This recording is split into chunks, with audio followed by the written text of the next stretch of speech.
everybody, it's Lon.TV, and it's time once again for your weekly wrap-up, and this week we're going to talk about negative reviews. A lot of folks like it when I tell my honest opinion about something, but sometimes people get very upset with me as well. We're going to look at a recent example of this and what I go through when determining whether or not a product is something I can recommend to you all. So without further ado, let's get to it.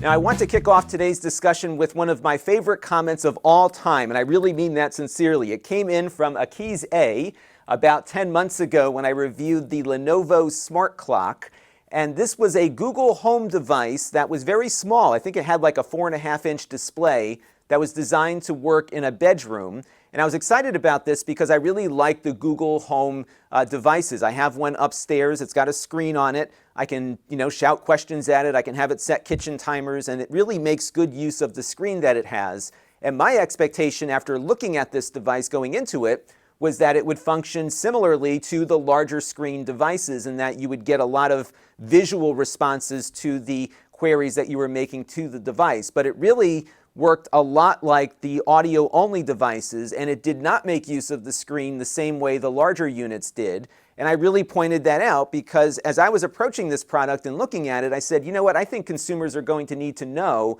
that the screen really isn't utilized as much as it should be. And if they have experience with similar looking products with larger screens, they should really be aware of the fact that this one is not going to be the same thing. And I really harped on that in the review because of the way this thing looked and what I thought the consumer expectations would be.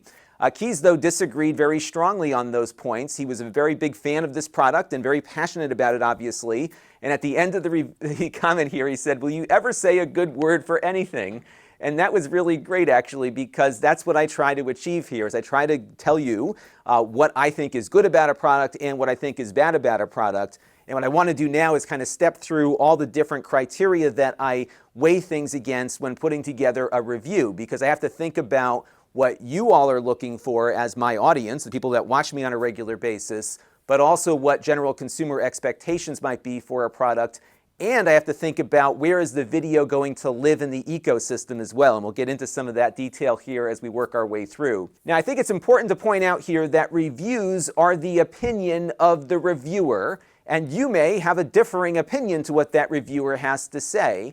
And it's also why many of us, myself included, watch a lot of different reviews of things that we're thinking about purchasing to get a better idea as to how it might fit in with what our needs are. And I am just one voice of thousands that talk about consumer electronics on this platform. And I think those who subscribe to me probably agree with me more often than they disagree. And I think people who always disagree with me probably don't want to watch me on a regular basis and don't subscribe. And that's just the nature of things.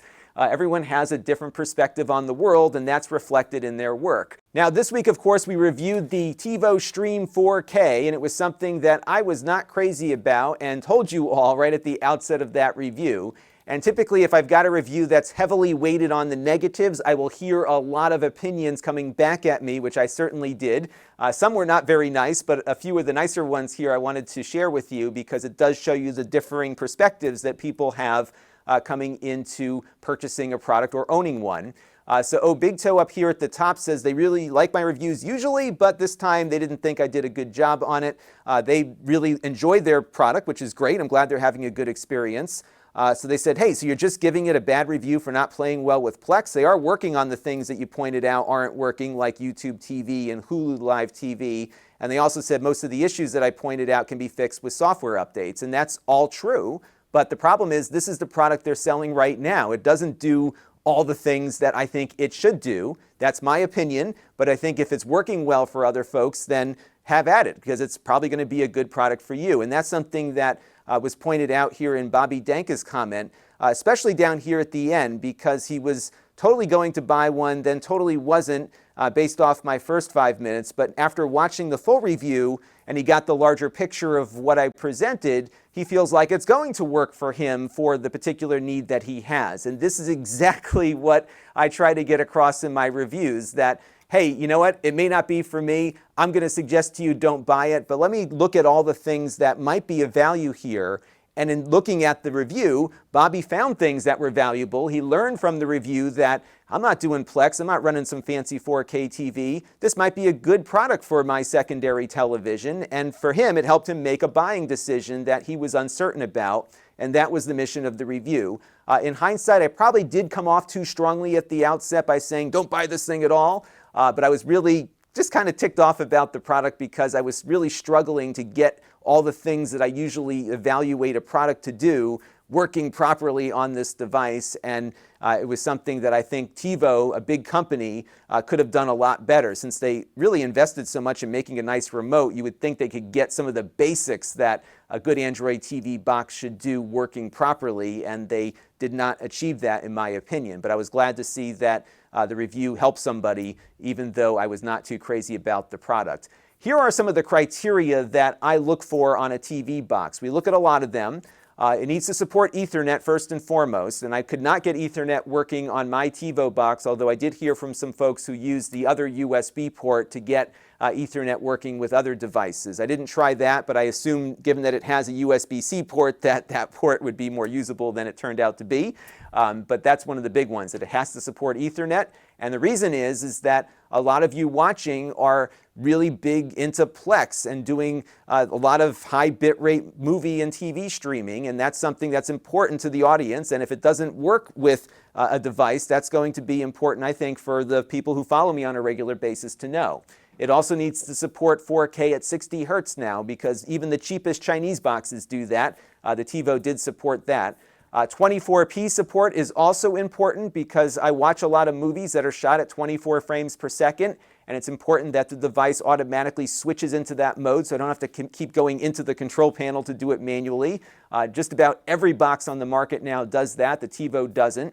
It needs to support the HDR modes that are out there, at a minimum HDR10 and Dolby Vision. It also needs to support Atmos audio because that, I believe, is the standard right now for a decent 4K streaming box. And it needs to be able to auto-switch the color space properly. The Tivo didn't do that, and many other boxes do now, so that was another ding against it. If it was a year ago when none of the boxes were switching color spaces properly, I would have maybe given it a pass, but now just about everything is, and they should be doing it as well, given that other Android TV boxes can do that successfully. And then, of course, the last one is pass-through audio support. Again, this is more of a Plex thing, but again, it's something that my audience, you all, really care about. And if a product doesn't do all of those things, then we need to point it out and let people know that this may not be the secondary box you're looking for. And to some degree, it's the decision as to what the rest of the world needs versus what people on this channel might be looking for. And let me give you an example of some of the thought process that goes into the audience versus the world. This is a search for the Fire TV Stick 4K. And if we just scroll down here, you can see that my review doesn't come up until much, much later here on the list. And that's because it's not a mainstream audience kind of review. It's something that, there it is, that is appealing to people that are doing specific higher end tasks. And I have to think about who's going to end up watching this video in the end. If I'm going to do a consumer-based video on a very popular, widely distributed product, I'm not going to do very well on the YouTube platform covering it like everybody else does, because I'm never going to be able to get into a spot above Marcus Brownlee or one of the other big name consumer tech YouTubers who get a ton of traffic on that product. So I've got to think about what's my audience looking for, and that often is the direction I take, especially with some of these TV boxes, because I know the people who watch me may not be the rest of the world, but they are people who care very much about a lot of the technical details that some of the general consumer reviewers aren't going to cover. And on that criteria, that Tivo box certainly isn't up to snuff. Now, right now, because it's a new product, I'm actually much ahead in the search results right now for that Tivo 4K review. And I'm sure I'm going to be hearing from a lot of more general consumers who are very happy with it, who don't need all the things that I was complaining about. And I'm sure that'll be something we'll keep seeing on that comment thread for a little bit longer. But as time goes on and my review gets pushed down by more general consumer reviews, I think we'll see things change a bit. And even a very positive review that might have one or two critical statements will result in some pretty passionate discussions. So in the course of my very positive review of the Lenovo Chromebook Duet, which I think is a tremendous value, it's a Chromebook tablet that comes with a really nice keyboard, I mentioned the fact that the performance of the device is not even close to where the low-end iPad is that costs roughly the same. Now, we can split hairs over whether or not it comes with a keyboard or whatever, but the facts are, at the bottom of Apple's offering, which comes in at around the price point this one can be had at, they are delivering significantly faster performance. And one of the things that people have a hard time with sometimes is that an Apple comparison in an Android or ChromeOS review. I get it. A lot of people can't stand Apple. It's like politics. You mention just the word and that's it. Everyone's out. But you have to bring this up. And I think it's important for the Android community to be thinking about this stuff because we have not seen any significant growth in tablet performance at the mid and low end in 6 years. So check out what we're seeing here on these 3D Mark Slingshot benchmark tests that we've been running over the last 6 years. The low-end Android tablets just are not improving. Samsung's new Tab A that we reviewed just a few weeks ago sells for about $200. Abysmal performance, especially when it comes to its GPU. Single digits on this test. The Chromebook Duet, while great for Chromebook types of tasks like web browsing and email and stuff, is not doing great in the graphical area either, single digits. The Amazon Fire HD 10, another mid-range device, also not so great in the GPU department. Yet 6 years ago, NVIDIA had a device that was incredibly powerful and very affordable despite the fact it had such great performance for the time. Why are we not seeing manufacturers and chip makers pushing those lower-end chips further? Because we know it's possible in a sub-$300 device. Why? Because Apple's doing it. The 7th generation iPad, which you can normally get for $279 and sometimes $249 brand new, is light years beyond what we're seeing on similarly priced Android tablets. And yes, we can again argue over what it comes with and how much storage it has, but the reality here is that this performance level is what Apple has been delivering at its entry-level device for at least the last 2.5 years or so. The 6th generation device actually performed the same as the 7th generation did here on these tests. And we're finally seeing somebody beating the NVIDIA Shield at an entry-level price point. And I'm concerned for Android because they're selling a lot of these tablets, but if you're a developer, what are you going to do? Because you don't have enough horsepower to really do things that you're going to see on the Apple platform that has significantly greater tablet market share. So Apple, even though they don't own the phone market, does own the tablet market. They have 60% of the tablet install base. Samsung just 20% here. And with performance so much faster at the entry point on the Apple platform, if you're a developer, what are you going to look at? You're going to probably develop for the iPad because you can do some really cool things. You can really do some amazing things and be able to find a market for that because even the cheapest iPad can likely do the things that your photo editing app with multiple layers or your video editing app can do. And you're not going to be able to achieve those things on the Android side at the same or similar price point because the GPU performance in particular just isn't there. And if you care about Android, you should care about this because we're seeing the platform not evolving and improving because the market is just filled with a lot of cheap tablets that don't perform very well. Yet on the Apple side, they're bringing prices down, getting more of these units out there, and probably selling more units because the software is better.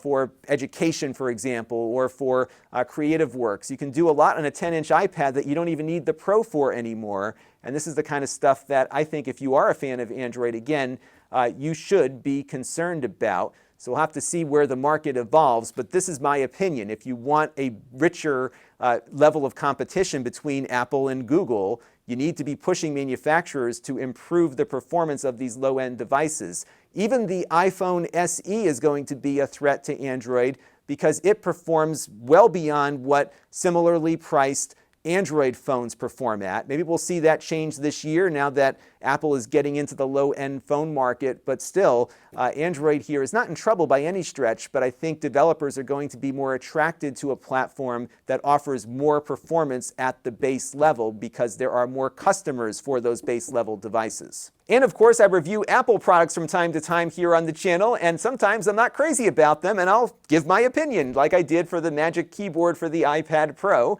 I heard from a lot of you who agreed with that opinion and many others who did not, who were big fans of Apple and felt like I didn't give it a fair shake. But for me, it didn't do what I wanted it to do. It was heavier than the keyboard I was already using, and it costs more than the entry-level iPad does for just the keyboard and trackpad. Not a good product in my opinion, but there are many other people who reviewed it who had differing opinions, and that's the whole point of watching multiple reviews. And I did hear from a lot of folks who were in the market for this and found that the things that I didn't like about it were the things that they wouldn't like about it either if they purchased it, and it helped people avoid a bad, expensive decision. So I'm glad I was able to provide that assistance to them. So the bottom line here is that reviews are opinions, and we're all going to differ in those opinions, and I appreciate your feedback. I didn't want this to look like me just being defensive about people who were criticizing my review. I just wanted to give you my perspective as to why I review things a certain way, some of the opinions that drive my thought processes on these things, especially the need for Android to really improve at the low end. And those things will always make their way into my reviews until things change and get better. And that's part of my goal here, is to help the industry improve so that it's a better consumer experience overall. And again, I'm really concerned that Android needs to step it up on the low end of the market. And this week's wrap-up is being brought to you by all of you. I want to thank our recent super chatters, including Chanflay98, Clean937 Samuel, Carol, Kirk Sheehan, and Steve Good. We also have some new members on the channel. David Hockman made a gold level contribution. Thank you very much for that. Arthur Hammer, Ed Horn, and Robert Deal all joined via the YouTube membership program. And Ken Archuleta contributed on our donor box page. I want to thank everyone for their contributions to the channel this week, along with everyone who's been contributing on an ongoing basis, and to all of you who watch on a regular basis too, because all of those things equal channel growth. And if you want to support the channel, you can. You can go to Lon.TV/support and make a monthly or a one-time contribution to the channel. We also support that YouTube membership program if you want to do that and get your cool icons.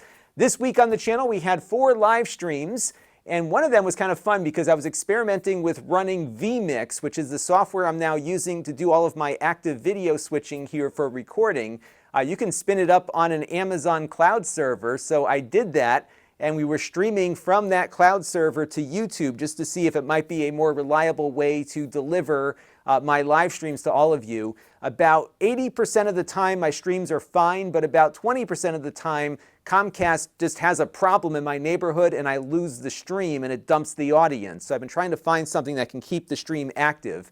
And I actually found something better than what I was playing around with over the weekend.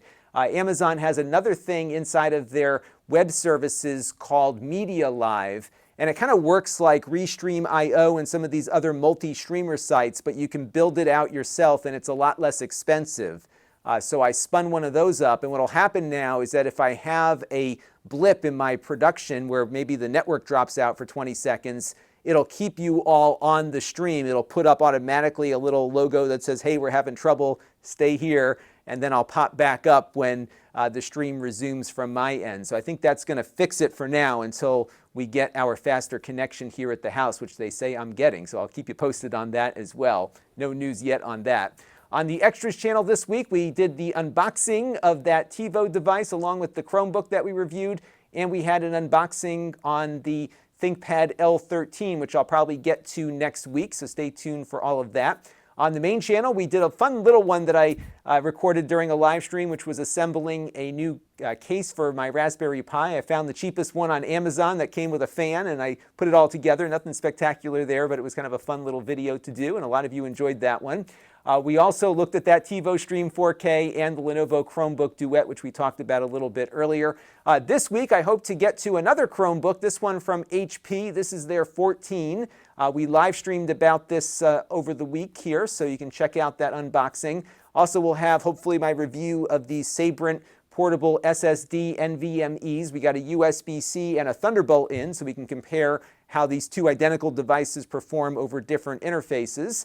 And we're going to do more with the Mister. I got some more parts in to add to my Mister configuration, so we're going to put all that stuff together a little later this week as well. And the Mister has gotten really interesting this week also because it now has PC Engine CD support. It works great. So we'll probably have a live stream as I'm working on the Mister and then a shorter video to follow. And then if I get some time, I'll also show you my new vMix configuration and how it's all working. We built the PC on a live stream a few weeks ago, and now I've been running with it on that PC now for a good amount of time, and it's been working pretty well, actually. And then we'll probably get to the Flowbee thing. I know I've been getting a lot of questions about it. I just haven't had time to set up the room appropriately. And I also wanted to see how much time there would be between the time I do the Flowbee and when my barbershop reopens. And it looks like the barbershops here in my state are coming back online on May 20th. So I might do the Flowbee and then know that I could get it fixed very quickly should we screw something up, because it's getting harder and harder to sculpt my hair every morning. It's definitely long overdue for a trim. So we'll do it one way or the other here.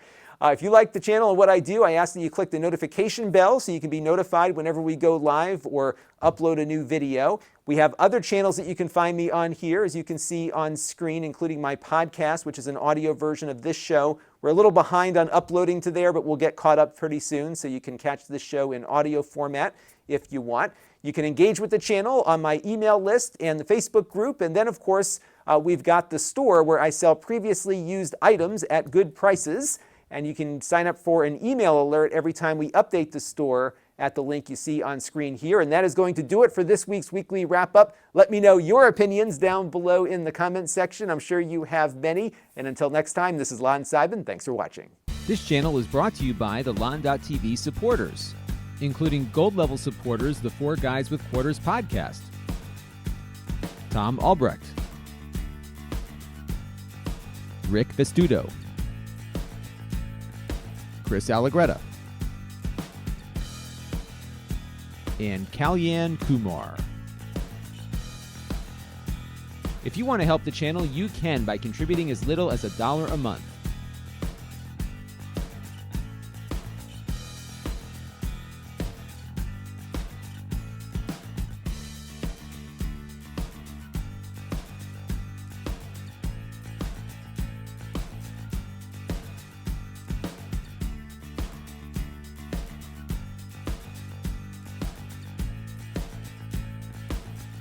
Head over to lon.tv/support to learn more.